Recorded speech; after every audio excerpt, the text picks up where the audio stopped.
Imagine this. A father stands on a silent mountain. The wind is still. The sky is heavy. In his trembling hands, a knife. Beneath him lies his son, innocent, unaware of what is about to happen. No crowd, no witnesses, no explanation. Just a command from God. A command that seems impossible, unthinkable, even cruel. Take your son, your only son, whom you love, and sacrifice him. Why would God ask this? Was it a test, a lesson, or something deeper?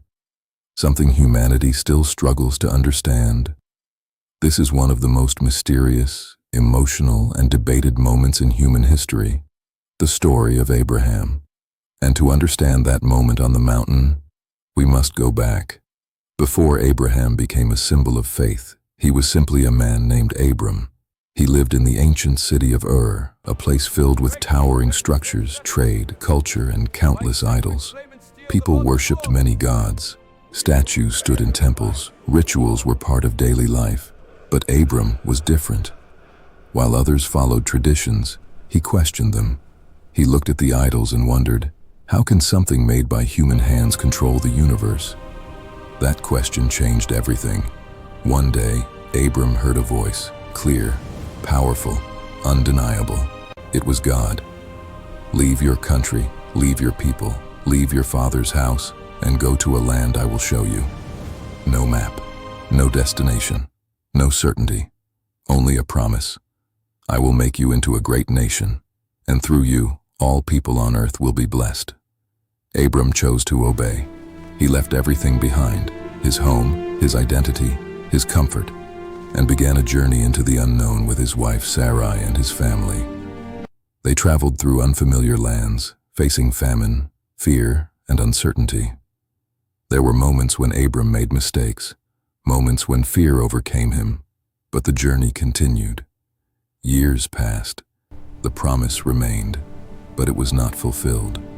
Abram had no child.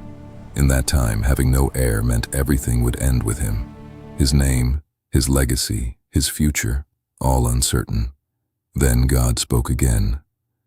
Look at the stars, count them, if you can, so shall your descendants be. The sky was filled with countless stars, but Abram was old. Sarai was old. The promise seemed impossible.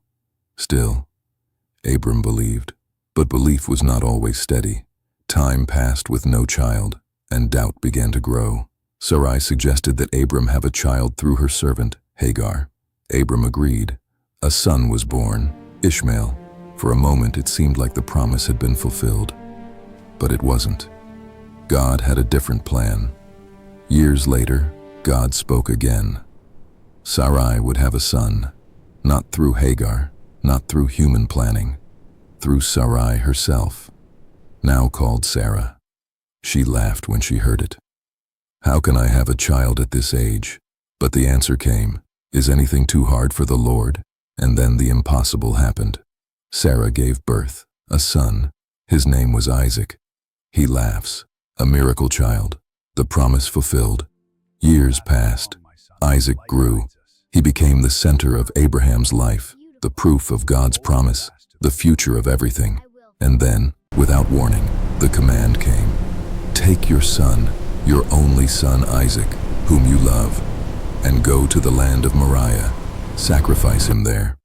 No explanation, no reason, only a command that seemed to destroy everything God had promised.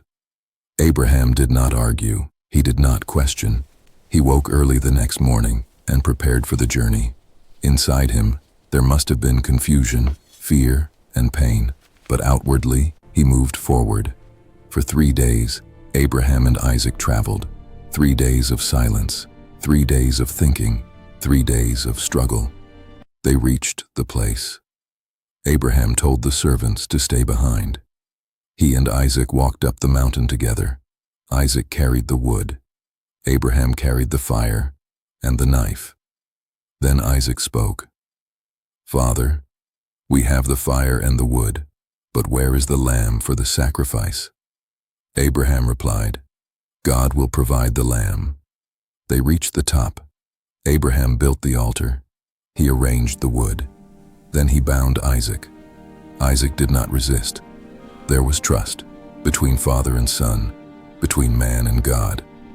Abraham raised the knife, and in that moment, a voice called out, "Abraham! Abraham!" It was God. "Do not lay a hand on the boy." The moment stopped. The test was over. "Now I know that you fear God, because you have not withheld your son." Then Abraham looked up. A ram was caught in a bush, a substitute, a sacrifice provided. Just as he had said, God will provide. Abraham took the ram and offered it instead of his son.